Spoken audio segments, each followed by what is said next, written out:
Бул дүйнөдө балага ата энесинен өткөн мээрим төккөн эч ким болбойт. Айрыкча энелер. Бир адам баласын көтөрүп келе жатып шалынып кетти дейли. Чалынып жыгылып бара жатканда ал эч качан өзүн ойлобойт. Өзү мейли жыгылсын, бир жери сынсын, канасын, көгөрсүн, ага эчтеке эмес. Ал колундагы баланы жерге эч кандай залал тийгизбей койгонго аракет кылат. Бул ошол аракетти ал атайын ушул баламды сактап калайын деген ой дагы болбойт. Бул Алла Тааланын ошого берген табигый өзүнүн бир сезими менен колундагы баланы мүмкүн болушунча этияттап барып жерге коюп, анан өзү жыгылып кетет. Мисалы бир ата жумуштан эртеден кечке чейин тамак ичпей үйүнө ачка келди. Үйүнө келип аялына тамак даярбы десе, аялы тамак мен азыр жасап атам, бир 10-15 мүнөт чыдап турасыз, бышат дейт. Эркек курсак аябай ачкан. Ушунчалык чыдабай турат, бирок айла жок тамак пышканга чейин күтүп 15-20 мүнөт отурат. Аялы тамакты бышырып даярдап күйөөсүнүн алдына алып келет. Тамакка эми кашыкты салганда кичинекей баласы чуркап келип, менин курсагым ачты, мага тамак бериңиз десе, ата ошол тамакты өзүнүн оозуна салбай туруп, үйлөп, суутуп баласына жедире баштайт.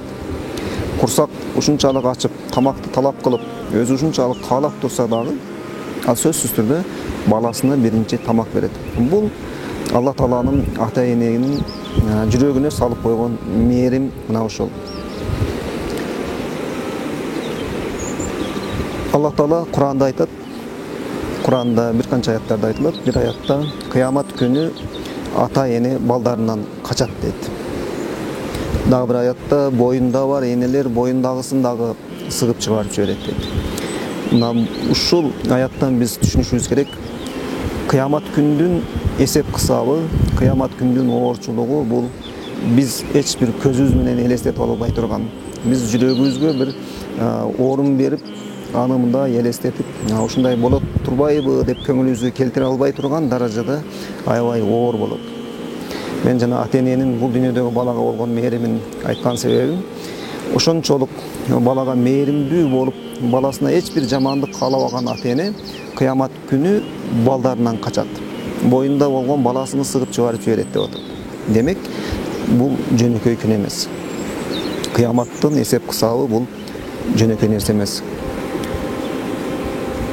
Кайсы бир ишканага андан жогорку жактан текшерүү келе турган болсо, текшерүү ар түрдүү болушу мүмкүн. 1 айлык текшерүү же 1 жылдык текшерүү. Ошол ишканада иштеген адамдардын баары мүдүрүнөн баштап кароочусуна чейин бутуна тийбей ошол эсеп бергенге даярданат. Эртең эсеп берет деген күнү ошол ишканада иштеген адамдардын бири дагы тынч уктабайт. Бутту кенен созуп тынч уйку болбойт. Анткени эртең аларга текшерүү келген жатат. Текшерүү өткөндөн кийин, текшерүүдөн аман эсен кутулса гана деп үшкүрүп, анан бутту колду кенен созуп эс ала баштайт. Эми бул текшерүү бир пендени өзү сыяктуу эле экинчи бир пенденин текшерүүсү. Эгер ал текшерүүдөн өтпөй калса, көп жери жумуштан айдалышы мүмкүн, бирок ага караганда жакшыраак жумуш табып алышы толук мүмкүн. Же болбосо бир канча төлөм акча төлөп калышы мүмкүн. Же болбосо андан ашып кетсе, бир абакка отуруп 1 жыл 2 жыл ашып кетсе, 5-6 аз көрүп атпайбызбы турмушта, 5-6 жыл отуруп кайра чыгышы мүмкүн. Бул дүйнөдөгү текшерүүнүн эң катуу жазасы мына ошол. Ал эми акыреттеги эсеп кысап бул өзү сыяктуу бир пенденин эмес, бүткүл аламдарды жараткан Алла Тааланын алдында бере турган эсеп кысап. Биздин бул дүйнөдө берген отчетубуз, жашообуздагы кылып жаткан ишибиздин 1 айлык отчету болушу мүмкүн. Ашып кетсе 1 кварталдык болушу мүмкүн, же 1 жылдык отчету болушу мүмкүн. Ошого дагы биз түн уйкудан калып, бутубузга тийбей чуркап, отчет тапшырганга аракет кылабыз. Ал эми акыреттеги Алла Тааланын астында бере турган биздин отчетубуз бул Алла Таала бизге белек кылып берген 50, 60, 70, balkim 100 жылдык ömürübüzdүn бере турган отчёту. Алла Таала бизге берген өмүрдү биз аны кандай пайдаландык? Туура жолго баштап, мына ушул жол менен жүрөсүң, мына ушул иштерди кыласың деген иштерин кылдыкпы же кылбадыкпы? Могул иштерге жакындабагын, уларды сага кылганга болбойт деген иштерин анын буйругун аткарып кылбай койдукпу же тескерисинче кыла бердикпи? Мына ушул нерселерге биз акыл жүгүртүп, элестетип, эртең кыяматта боло турган эсеп кысапты ойдобой, бутту кенен сөзүп, жумшак мамык төшөктөрдө беймарал уктап жашоо кечирип жатабыз. Эгер кыяматтын эсеп кысап боло турган күндөгү азаптын катуулугун билгенибизде, анда биз мындай беймарал жашоо кечирбейт элек. Айтымда мына ошол күнү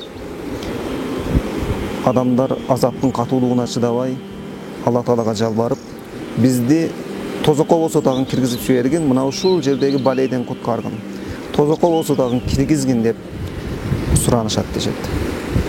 Алла Таала барыбыздын кыяматтагы эсеп кысабыбызды жеңил кылсын. Бул дүйнөдө кайдыгер болбостон Алла Тааланын алдында барып эсеп кысап бере турган, сурак боло турган күнгө даярданууну Алла Таала барыбызга насип кылсын.